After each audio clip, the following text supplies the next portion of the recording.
She's a successful entrepreneur who has established thriving, transformational organizations in the area of education, real estate, business consulting, and nonprofit development. I'm sure you're all familiar with her first multi-million-dollar business, Little Sprouts. I'm sure all of you have driven by one or two of them, which she launched as a teenager. Have any of you heard of such a wonderful story, starting a business as a teenager that turned into a multi-million-dollar business? Her most recent ventures include Imagine That, an interactive children's museum, which is one of the Boston Business Journal's fastest-growing companies, and G3, a leadership development consulting and training company. What I admire most about Susan is that her focus has always been on developing organizations that will dramatically improve the quality of life for so many. It's my pleasure to introduce Susan Ledger-Ferraro, who is, additional to being amazing, is also a Merrimack Valley native. Welcome, Susan.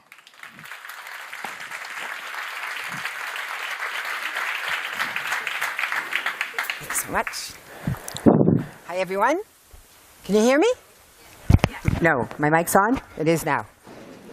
It's great to be here. I'm going to need my glasses sometimes, and sometimes I won't. So in the spirit of Dr. Gina, I am 52 years old. I'm going to be 53. I weigh 158 pounds too, by the way. I gained 15 pounds this year in Cuba, drinking too many mojitos. And so I'm just going to lay it out on the line. From my fashion sense, I have made a commitment to work in an environment that I can wear yoga pants to work almost every day.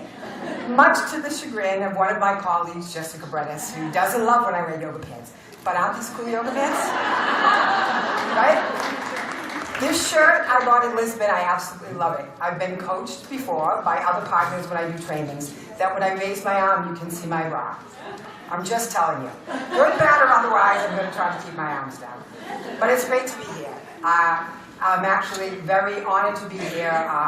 Diane Toppy and Sally, thank you so much, and Ernie for inviting me to share our story, because it is a story about us. No one ever does anything by themselves. We are truly one complete whole team and tribe of people. This picture of me that you see up here is a photo, I think 17 or 18 years ago at the WOW conference. I was given the great award of the Athena International Women's Award. And that was the same kind of group of women coming together today to have a good time and learn about what's working in the world and what we need to do to change. So I look pretty good, 17 years, not too bad, right? Krista O'Neill, my colleague and partner and one of my best friends, and the CLO of one company and the COO of another company. In my world, when you join one company, you join them all. And she's going to help me click through some of our slides today. So welcome, Krista, as well. So just to give you some background, I did grow up in the Merrimack Valley. I was born in Methuen, Massachusetts. My mom and dad grew up in this area. Yeah, Sarah from Methuen. My mom and dad still live on Island Street, and they are snowbirds, so they're in Florida half the time and down in Methuen the other half. That's them up there in the picture. My son Anthony, who graduated with his bachelor's degree from ULowell. This is me and my sisters when we were growing up. I am one of 5 girls, which is why, that's me right there. I was number 4. And I prayed for only boys, and I got it. And so those are my boys up there in the corner. That's the 3 of us. Marvin is on the outside. He is my adopted son. The divine gave him to me when he was 11. And he is a teacher and a coach, and won Coach of the Year in New Hampshire last year. He's a really great human. That's Anthony, who I told you just graduated from ULowell and is going on to get his MBA. That's myself. That's my son Nicholas, who has his bachelor's degree and works in the medical cannabis industry. Yes, he grows marijuana for a living. And he loves it. It is his life stream. And so he's very excited about that. He gets paid to grow weed. I mean, it's just... This is a picture of my dad and some of my nieces as well as my sisters. And we had a very enchanted life growing up in the greater Merrimack Valley. Next frame. when I grew up in Methuen, we also spent 2 weeks a year down here in Salisbury Beach. I love this beach. I wish those shades were up so we could see the ocean, because I love it here. I love sea glass. This is really where I come and recenter myself. And I bought a property that I affectionately named Serendipity Beach Retreat. And we most recently took the roof off of it and put it on a 3rd floor. And now we host gatherings, corporate retreats, weddings, family celebrations, men girl retreats. We just did a corporate retreat for Lululemon. And we also, our team goes there and does our strategy meeting, our annual strategy meeting every year. And we do a sleepover because it sleeps 25. And we watch movies at night, and it's so much fun. Krista O'Neill falls asleep every single time. But we don't care because, she wakes up at 2 in the morning and starts working, so it's all good. But we do have information about that if you're interested in it. It's literally a mile and a half down the street, walking distance. It is a haven. I slept there in the cottage last night. I absolutely love it. You go to sleep by the waves. Some of the cool things that I've been able to do in my life, this is Deepak Chopra. How many of you know this man and his work? Yeah, very cool guy. And I was introduced to him back in 2001. Some of my work has been about growing adults as well. And Stephen Covey, I had the great opportunity to work with him as well. And Stephen introduced me to Deepak Chopra and his work. And in 2001, I met Deepak at the Chopra Center. And as we talk about living an extraordinary life, which is the title of this speech that I'm talking about, Adversity and the Extraordinary Life, I actually wanted to name it Authenticity in Your Badass Self, but I didn't think they'd put the swear on that. But it is about knowing what your win is and going after it. I believe that we are born into this world to be extraordinary people, and we are conditioned and taught to be ordinary. And I'm not sure when that happens or how it happens, but in our work, we look at it as about the age of 5, kids start figuring out what they should and shouldn't be doing. And it gets imprinted on us in our brain at that point. So Deepak, when I was working with him, the first conference that I was at, I was sitting down, and it was in 2001. He was walking across the golf course, and I was sitting there going, should I or shouldn't I? Should I or shouldn't I? Because at this point, I not only had the early education schools, but I was opening up Imajine that. I was also working in the Leadership and Literacy Foundation, which was working with at-risk teens. And I thought, this guy could take his sciences and help us so much. So as he was going across the golf course, I could barely see him at this point. I jumped up from my bench, I ran across the golf course, and he tells me that, Susan, I saw you from the corner of my eye, and I thought, who is this person coming after me? So he went into his office to get his golf clubs because he would play golf in the lunch breaks. And I was walking down to the golf course, and I'm telling him what I wanted to do, and could he help us, and would he work with us? And he looked up at me and said, Susan, do people tell you that you're crazy? And I stopped and thought, okay. Yeah, I said, yeah, they do sometimes, Deepak. And he said, don't worry about it. They always tell me the same thing. So I thought, okay, blessings from the guru himself. And he did, in fact, help us. He donated all kinds of books, signed copies. I've worked with him in teaching at Kellogg University, the Soul of Leadership, at Columbia University. We've developed a model called Transformational Leadership that we get to teach all over the world now. And he's a very brilliant man, and we continue to do a lot of work with him. His sciences are embedded in behavioral economics, cognitive neuroscience, epigenetics, all kinds of things that are very cool and we're going to talk about. This guy, anybody know this man? Who is that? Mayor Fiorentini from Haverhill. Well, is it really? It is. Today's his birthday. Well, we're going to honor him by a great story. So this was around 2005, and it was the week of the young child.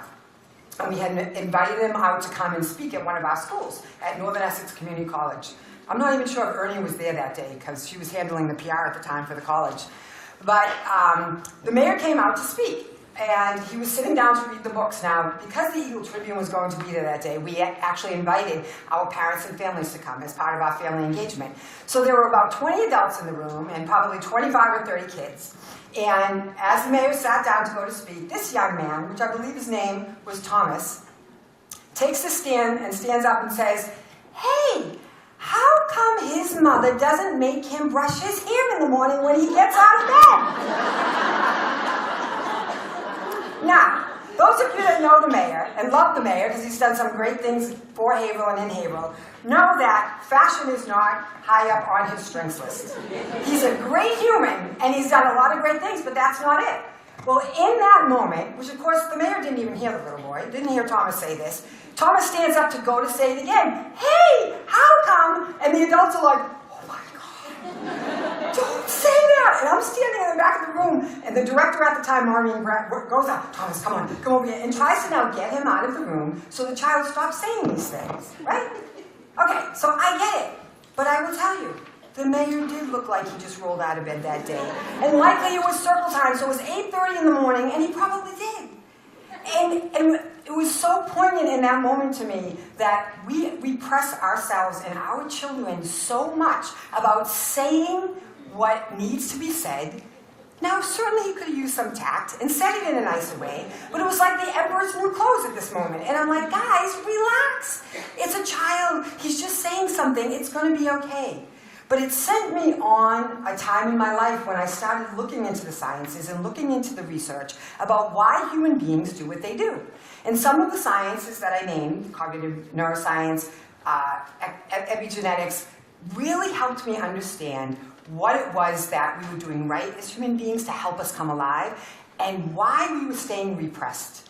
And one of our favorite sciences that we work in now at the companies that we run, which is Imajine and G3, and still the Leadership and Literacy Foundation, has put together this training on this work about how do we help grown-ups come alive. And it is the science of ontology, the study of being human. Who knew there was a whole science about being human? Well, we have looked into this now for the last 10 years. And what I will tell you that in my life, I've looked at why we repress things, and we're living in such a social media savvy world. We look at people's Facebook page and Snapchat and Twitter and Instagram, and we see, oh, this is so much fun. Look at her, she's going to Cuba. I wish I had this life. Why does my life suck? I have to go to work all the time. And we get this snapshot, which is all cool stuff, but everybody's doing. Agreed? So let me tell you a little bit about myself. I did start my first business when I was 17 years old. By that time, I had already been molested twice in my life. By my mid-20s, I was married, getting divorced with two young boys, Nicholas and Anthony. In my 30s, as I continued to grow my businesses, it was important to me to make sure that family and friends also were part of it, that if I could help people get jobs, I love working with people that I know, and I can help grow their talents and they can grow mine. And so I worked with a lot of people that were family and friends. And in my 30s, I had two people that worked for me that were really close friends of mine that stole almost $40,000 from me. I also hire all my family. Everybody in my family has worked with me as a consultant, somehow, my kids, my sisters, everybody. Except, I don't know, my mother did. She cooked for me for a while. And all my sisters did. And most of the time, it was very successful. One of my sisters, I had a falling out with, and she and I decided to part ways. And she hasn't talked to me in 10 years. And it's been a really tough situation for my family. At holidays, we're not together anymore. It's changed the entire fabric of our lives. It was a really tough situation. And it still is. It is a challenge and an adversity that I continue to learn from. I grew little sprouts. I started when I was 17, and in 2005 decided that we wanted to take on new partners. So here I had built up this multi-million-dollar business with great people and had led it and decided to go out and look for new partners. Krista was working with me at the time, and my sister, who was the CFO of finance at the time. We went out for a year and a half and entertained 18 different partners. We interviewed them and interviewed them. It was like having a second job full time. And when we finally decided on the right two partners, we had two offers, one for $7.1 million, the other for $5.5 million. We intentionally took the partners that were offering us $5.5 million versus the 7.1 because we felt that they fit our culture better and that they would be more aligned to do the work of working in at-risk communities with children and families across New England.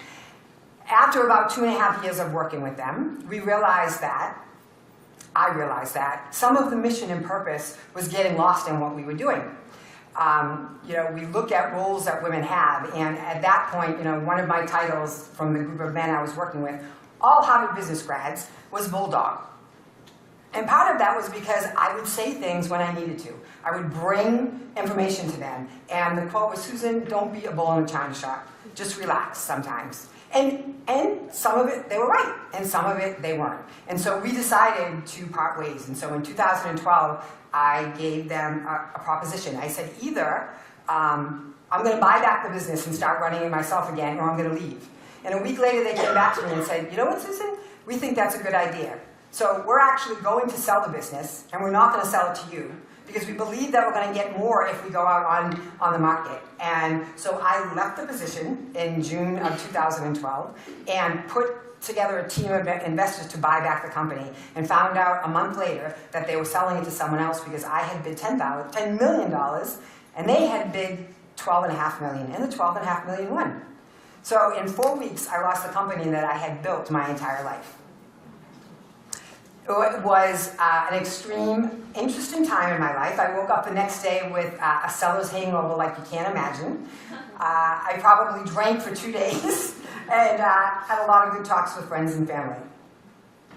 By now you're saying, "Hey lady, up on stage, this conference is called Inspiring Women." I don't feel that inspired, so stay with me, we're getting there, my friends. So, next slide.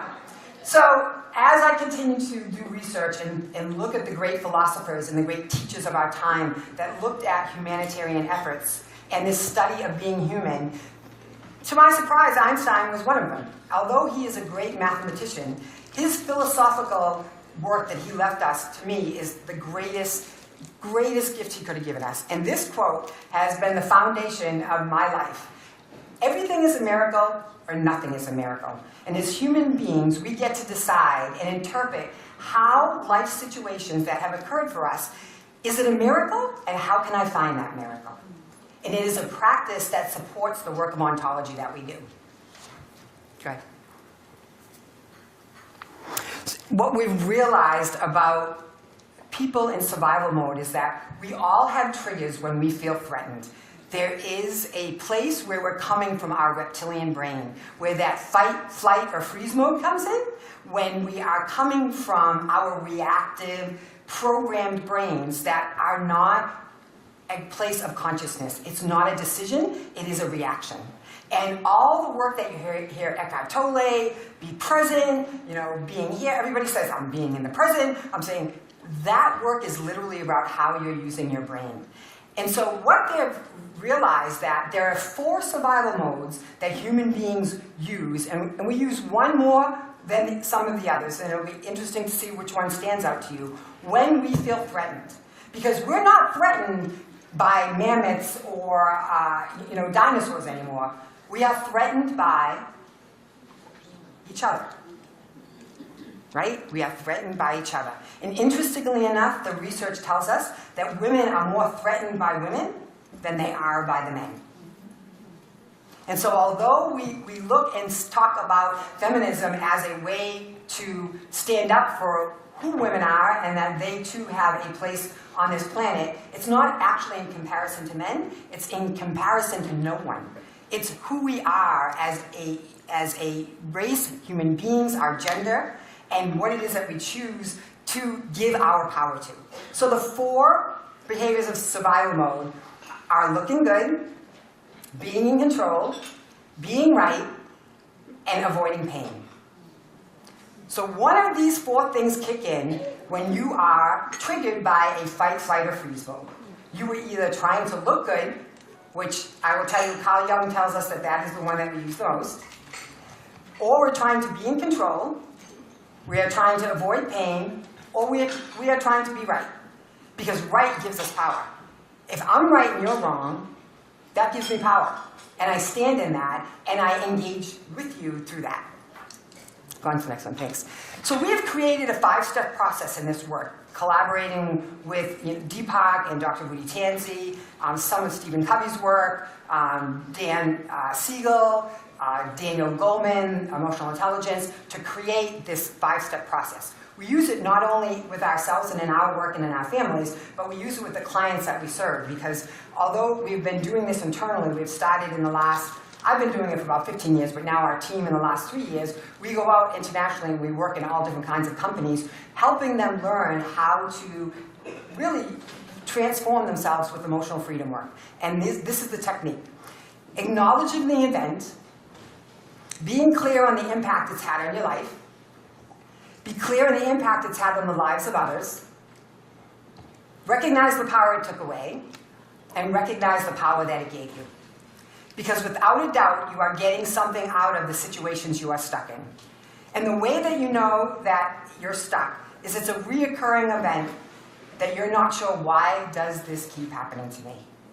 Why am I in this situation again? What am I choosing not to see? And one of the great questions of ontology is, what am I pretending not to know? What am I pretending not to know? That question helps you to decide why it is that you're using some of those behaviors, trying to look good. The tragedy of our time, this repression that we have about not expressing ourselves, not allowing our true authenticity, the word authenticity comes from the word author. How to author our own lives. And being authentic is about expressing ourselves. And self-expression is the way to liberation. The challenge that we see and the research tells us, we do not create an environment for ourselves or others to feel comfortable in expressing themselves. We don't have enough role models that are doing it well. So it's not that we don't want to do it, we're not sure how to do it. And it's a practice. And when you practice it as a human being, you liberate and give everybody else around you permission to practice it as well. I looked at this epidemic right now that's going on. In the United States, we are the most overweight, the most in debt, the most addicted society that we've ever been. With all of the advancements in technology and education that we have, and the measurement is at the worst time in our life. In my lifetime, losing these people, Michael Jackson, Prince, and Robin Williams, I think to myself, these guys had everything. They were geniuses. They had all the resources that they could have to feel self-expressed. And they did not feel gotten, they did not feel heard, and they took themselves out because of that. Research that was just published by Brigham and Young University that the Boston Globe did a few weeks ago showed that men are dying 30% earlier due to not heart attacks, not cancer, not even stress-related conditions, loneliness, and isolation. It affects women, but women are better at building their social connections than men are. And we live in a place where people that have all the resources in the world can't feel self-expressed. How do we create an environment where we're practicing to be self-expressed? So what we know is that language creates. We love this term in our work. When we found out that abracadabra actually means I create as I speak.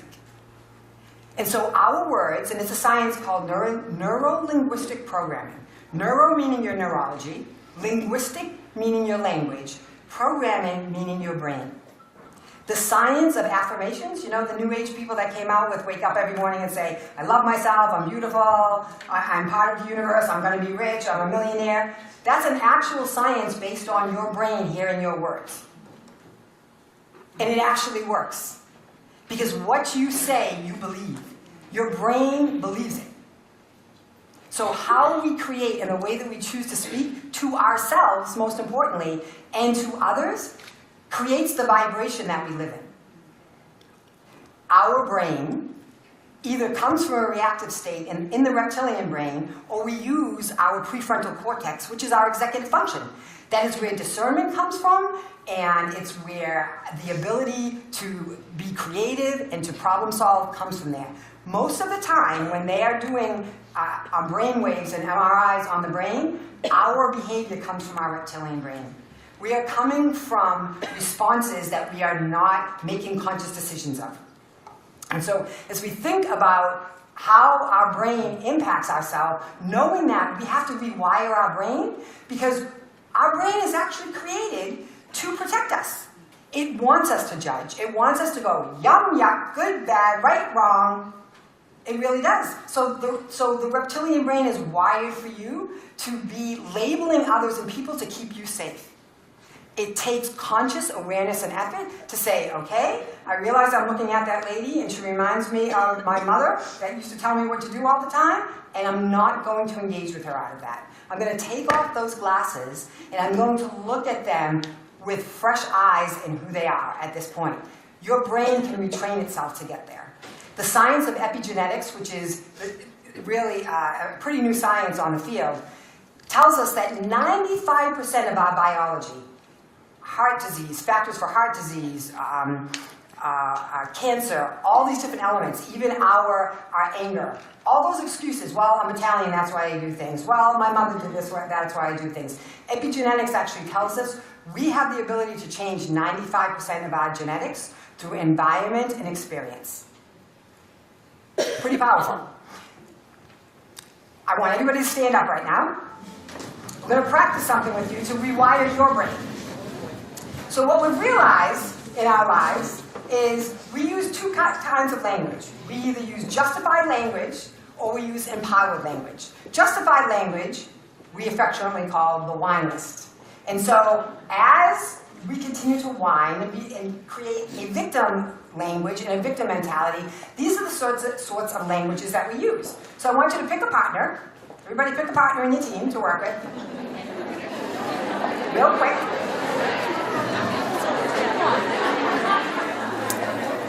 Okay, great. If you have to work for 3, that's okay too. And I want you to think about what you have to do in the next 24 hours. And I want you to use the justified language. I have to go home and do laundry. I need to go to the grocery store. They're making me go back to work after this. So talk about what you have to do. Everybody, I want you to pick an A and a B. All the A's, raise your hand in your groups. Okay? If you're the A, you're going to go first. And you're going to use justified language. And I want you to go talk to your partner and tell them what you have to do in the next 24 hours using these 3 phrases. I'm going to give you 30 seconds start.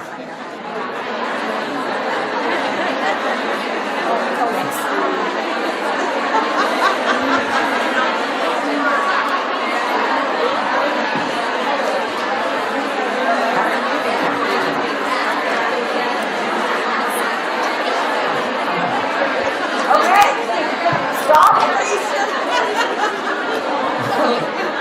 Okay, friends. If you can hear my voice, clap twice.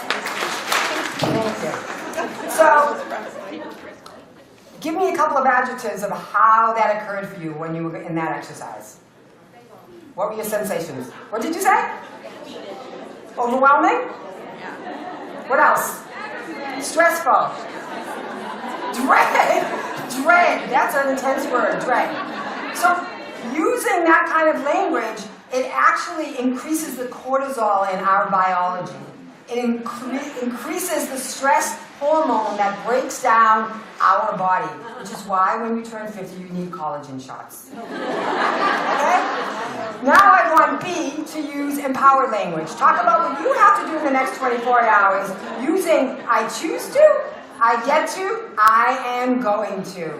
I can't wait to. Get excited about it. 30 seconds, go.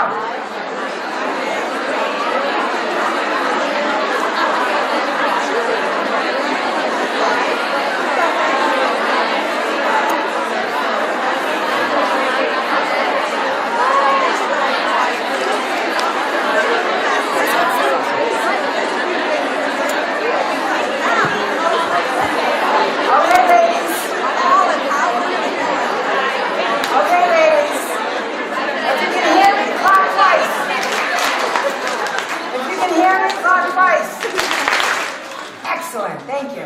How about that? How did that occur for you? Give me some adjectives. Say it. Gratitude. Positive. Say it again. Peaceful. It gives you your power back, ladies and gentlemen. It gives you your power back. When you use this language, you are creating a victim mentality, not only for you, but everybody that's in your tribe. Because your vibration is at a lower vibration when you are in those victim states. When you are in your empowered states, taking responsibility, I choose to, I want to, I get to. You may not want to do your laundry, but if you don't, you're going to be wearing dirty clothes. So you get to do your laundry, right? Okay, great. Thanks for playing. Sit down. So, before I leave you for the day, I just want to, of course, acknowledge our great archetype in New England, Tom Brady, right? I love this guy because of who he is a stand for. When, at the press conference, when he found out that he was going to have a 4-game suspension this year, not only did he handle that with class, but he chose to receive it and interpret it in a way that was going to serve him and the rest of the team. And his quote that day at the press conference was, "You have to love the work that's going to get you the win." And part of that work was accepting that 4-game suspension and doing it with grace and honor and elegance. His ability to interpret that experience, that adversity, and to create and find the miracle in it allowed us to have 5 Super Bowl champions, right? So, as we think about creating the win that we want in our life, we have to go after and get it. We have to do it and find the miracle and the blessing in it, because that keeps our brain and our energy at a level that we can engage and go after it with the enthusiasm that we were born to have. So I'm going to give you real quickly a few of the accomplishments that I have been offered in my life and have created and co-created as a result of living in a world that I am empowered and responsible for everything that is happening to me. These are just some of the opportunities that people have been able to work with. Secretary Walker, Governor Patrick. I've been able to work with Senator Kennedy, some great mayors in the word, Dr. Rudy Tanzi, Dr. Shafali, Sia, Cory Booker. I've trained and facilitated all over the world. This is my granddaughter Giovanna. I had to show her to you. I love her very much. I'm also doing a project down in Cuba right now where we have brought together all the Latin leaders. We have 15 Latin leaders around the world coming in May to come together and talk about how we can create conscious entrepreneurship in our places of business. How do we make businesses a place that renew and grow people instead of drain and oppress them? That is our life's work. And sometimes it's not easy. These are some tough conversations. But if you're interested in going to Cuba, let me know. We are in partnership and have purchased properties.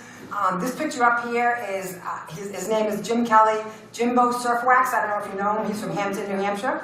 And he is helping us create a candle project on the island of Cuba and helping women and men start their own businesses through organic candle making. And we're working in the school systems. That's okay. In the school systems, the literacy rate in Cuba, when Cubans graduate high school, their literacy proficiency is 97%. Do you know what it is in America?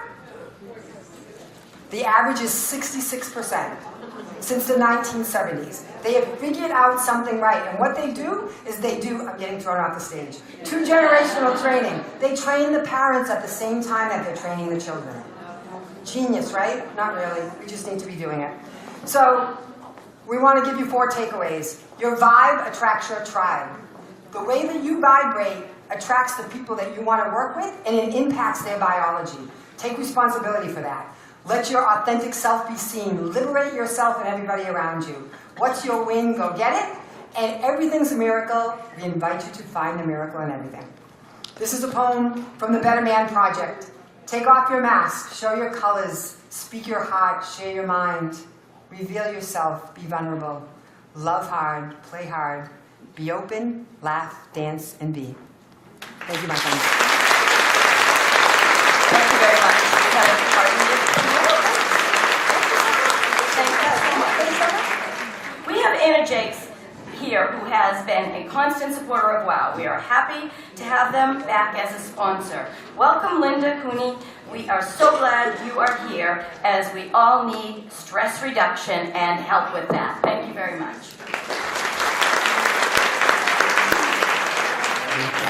Good morning, and thank you all for having us. I'm going to talk a little bit about workplace ergonomics for proper workstations.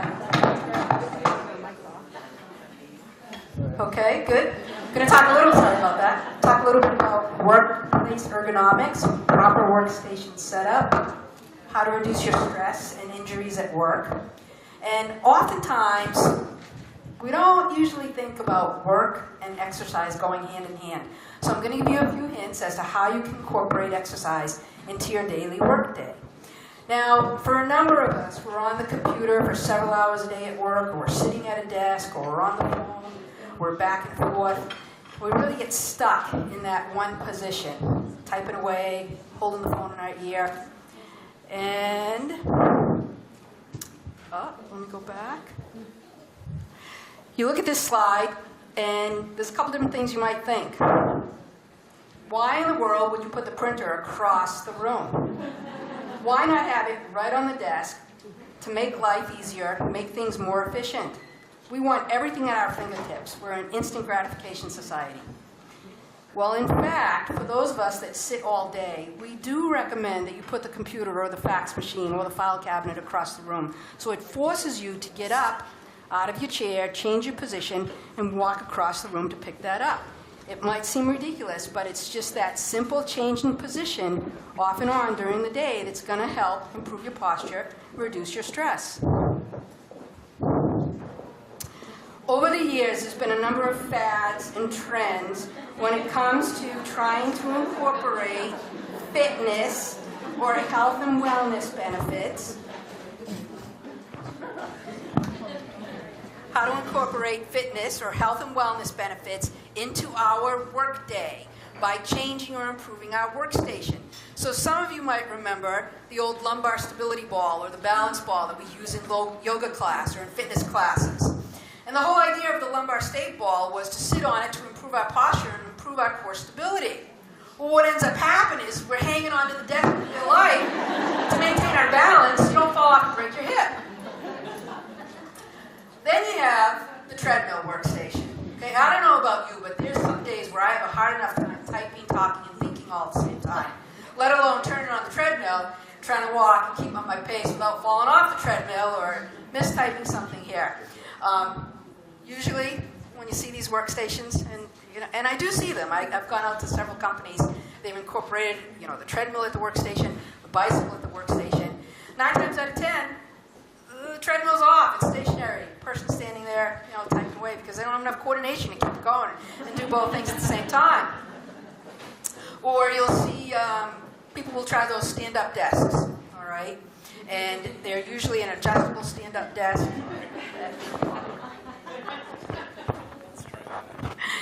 So you have the adjustable stand-up desks often that sit on top of your desk so you can adjust it to your height. And the beauty of that is that then you can lower it as well to sit back down at your desk to do work. Well, if you've ever been out at the office supply stores to purchase those stand-up desks, what do you see on sale right beside it? The tall office chair. The whole purpose of the stand-up desk is to stand up and work for a few hours a day, not the entire day, and then sit down. And then there's the extreme of trying to incorporate exercise into our daily workflow. I'm not encouraging anybody to try, the yoga stretches while at work on the phone. So what I'd like to do is just take a minute and try a few stretches.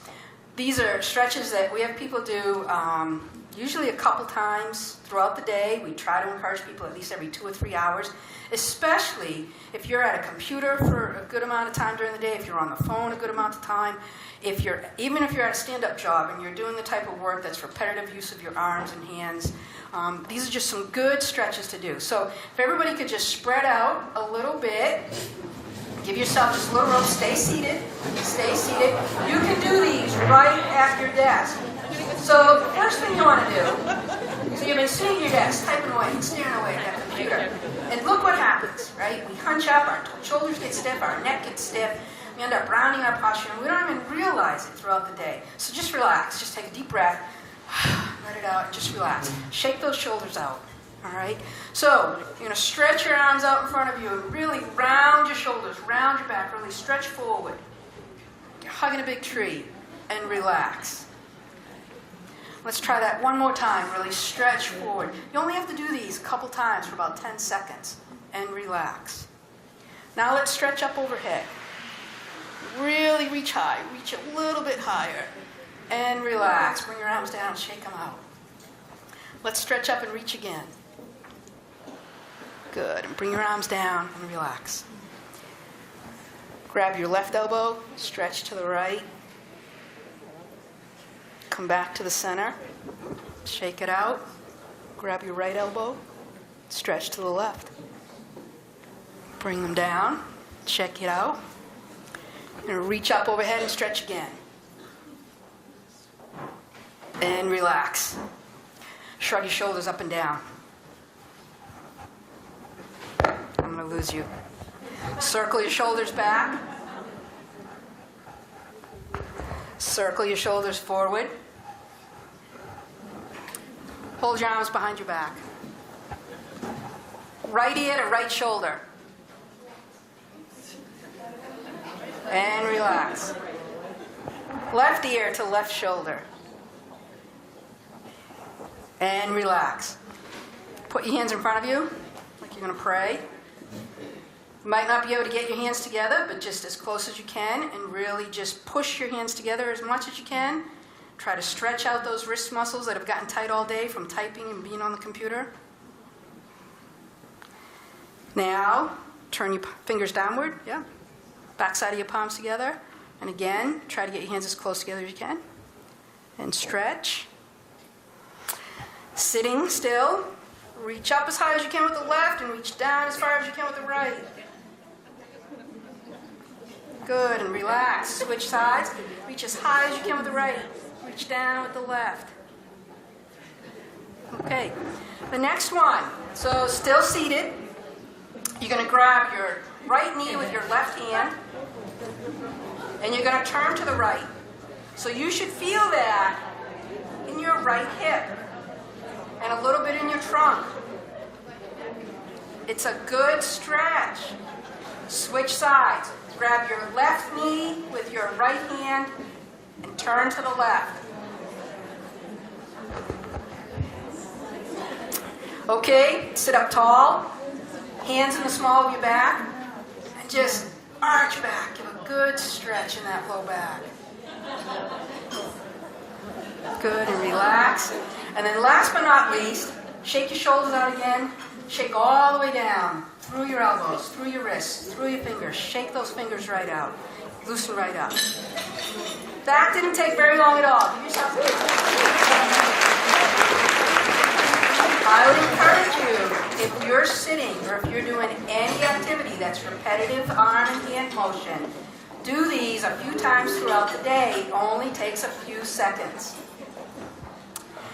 So, for some of us that are working at home, we're probably using the dining room table, the kitchen counter, maybe a coffee table to plop our laptop on, sitting at the computer, trying to get our work done.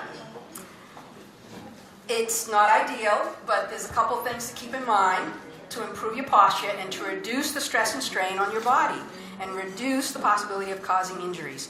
So at home, you can't adjust the height of your kitchen counter or your table. Probably can't even adjust the height of your chair. What you want to do is make sure, if at all possible, that you're sitting high enough so that your arms, your elbows are at 90 degrees and resting on the counter. Your wrists are neutral, so they're flat and straight ahead when you're typing. You want to make sure that your computer monitor is at eye level, but you also want to make sure that any materials that you're looking at or typing at are either on a document holder or a stand so that they're eye level as well. All too often we're looking down like this doing work, and we're just degrading our posture. We're increasing that hump at the base of our neck, rounding our shoulders, drooping forward. Try to have your documents up at eye level as well. Have a good light there, so you have light on your documents and on your workstation, what you're doing. At work, hopefully, an ideal situation, again, you might have to put the computer box under your monitor, but you want your monitor at eye level. Preferably, you want your keypad and your mouse attached under the desk on an adjustable keyboard tray so that you can bring it out and adjust it to the right height, again, so that your arms, elbows are at 90 degrees. If you're as short as I am, I have to adjust the seat up high enough so that I'm up here in line with my PC, and then my feet are about 6 inches off the floor. So then what happens is I'm causing stress and strain on my low back, my hips, and my knees, because seat's up high enough so I can see, but I'm barely touching my toes on the floor. Ideally, you'd like a footrest. You can get them for under $10 at an office store. Half the time, I just turn my wastebasket over and I have my feet on the wastebasket if I know I'm going to be sitting for any length of time. An office chair should be adjustable height-wise. You want the back adjustable so that it's giving yourself some support in your low back to maintain that curve. You want to remember to sit up tall, and every so often, just remind yourself, because during the day, we just start to slouch and droop. Sit up again, shake your shoulders out, take a deep breath, sit up tall. If the chair has armrests, you want to adjust the armrest so it is supporting your arms and elbows are at 90 degrees. If there's no armrests on your chair, you want to be close enough so that your arms are resting on the desk, again at 90 degrees. I think that about covers, and again, make sure you have good light support. So last but not least, I really just want to encourage you to take a few minutes, several times throughout the day, to just remind yourself of your posture. Sit up straight, shake it out, do a few stretches. I mean, the other thing you can do is, as you're driving to and from work, to improve your core, improve your posture, remind yourself in the car, sit up straight. Suck that tummy in. Hold it for the entire red light. Hold it from one exit to the next. But then when you let it out, suck the tummy in, hold it for the entire red light. That alone will help improve your posture to and from work, improve your core stability. So thank you for having us.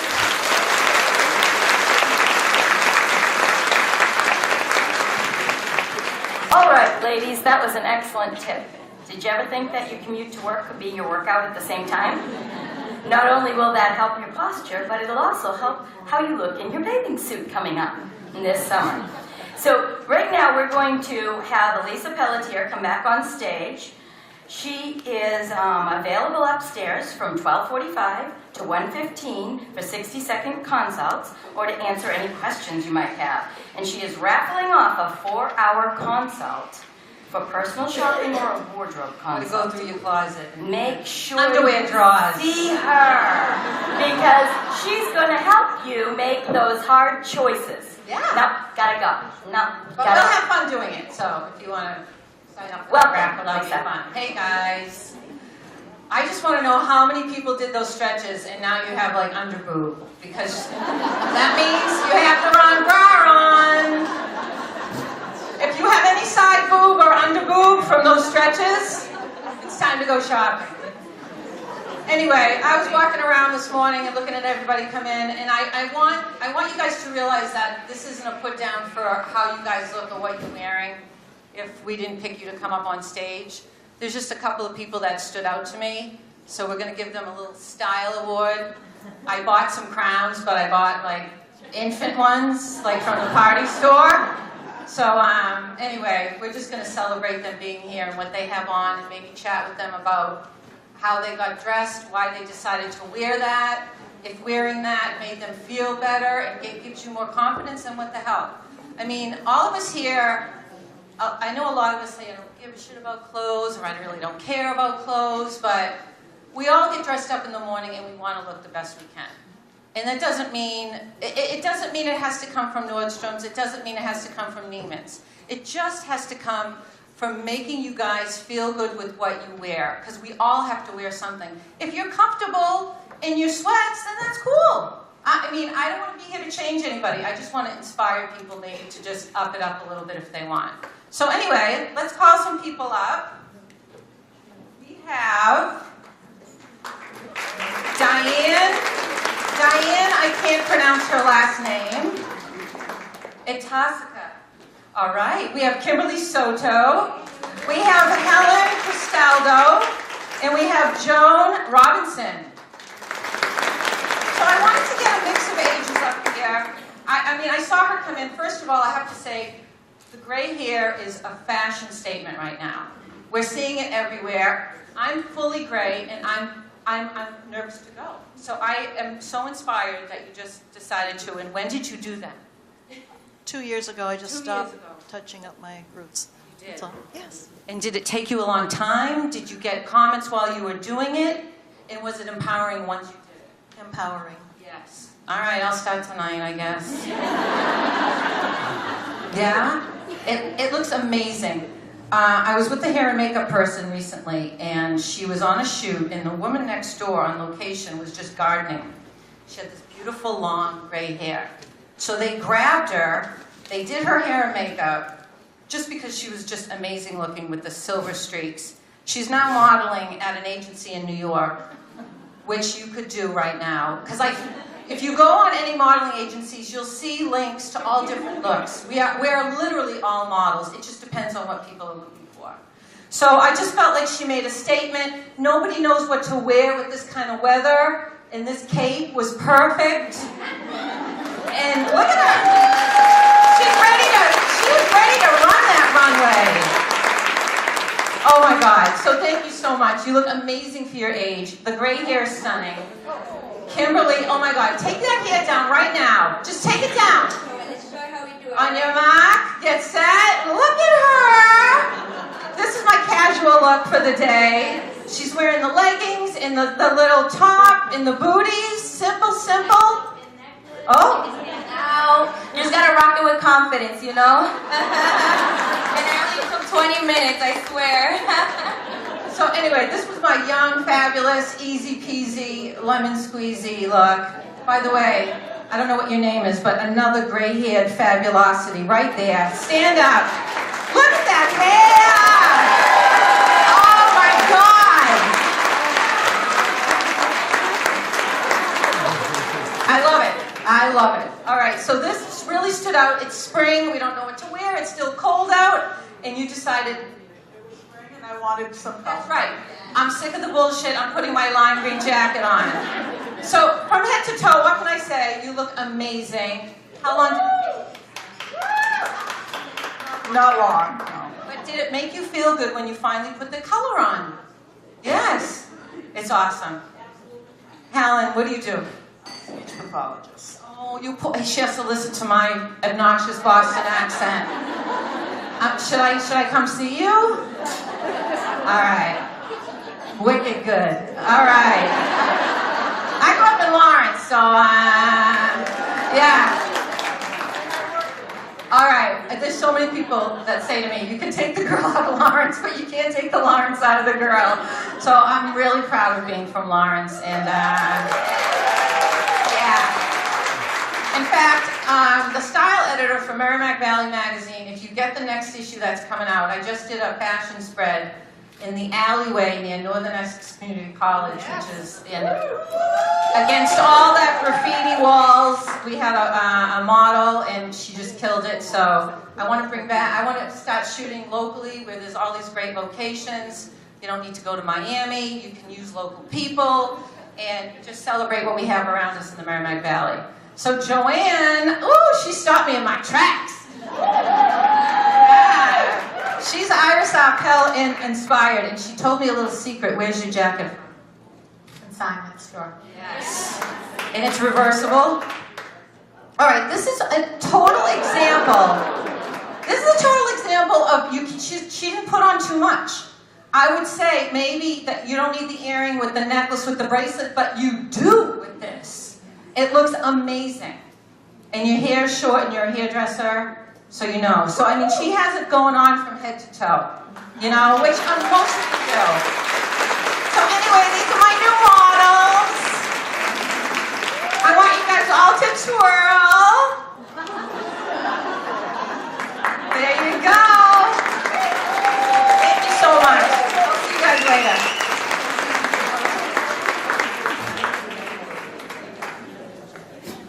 Can you hear me? Yes, you can hear me now. We want to thank all of you for being good sports, and we're giving you an Easy Way Cleaning $10 off coupon. There you go. Thank you, and have a wonderful day. What about me? What about me? Everyone, a round of applause for Lisa. What an awesome job.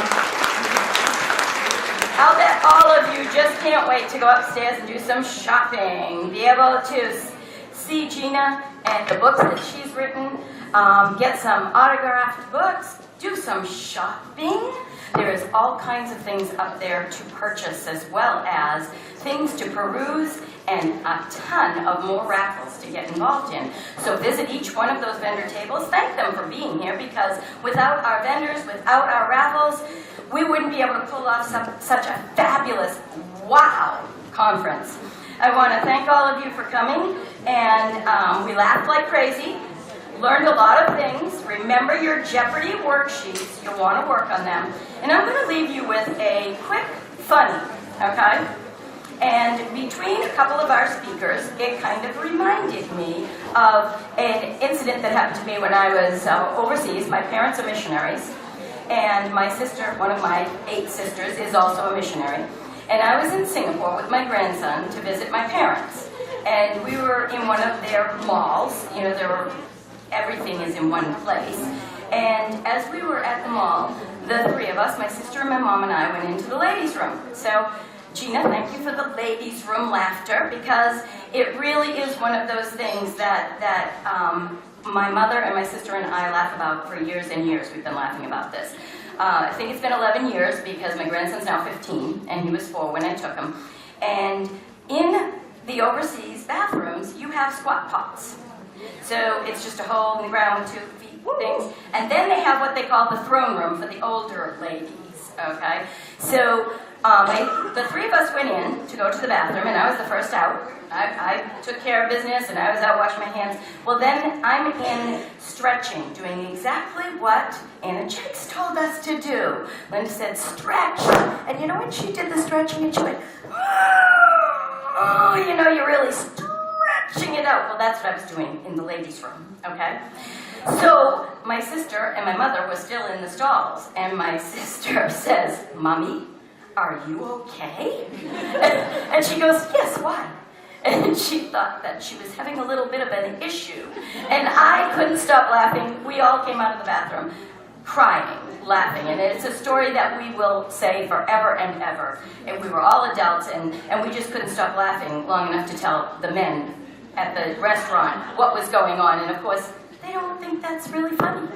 So again, women understand humor. Enjoy your lunch. Remember, hashtag Wow Conference 2017. If you know how to tweet, Twitter, hashtag this.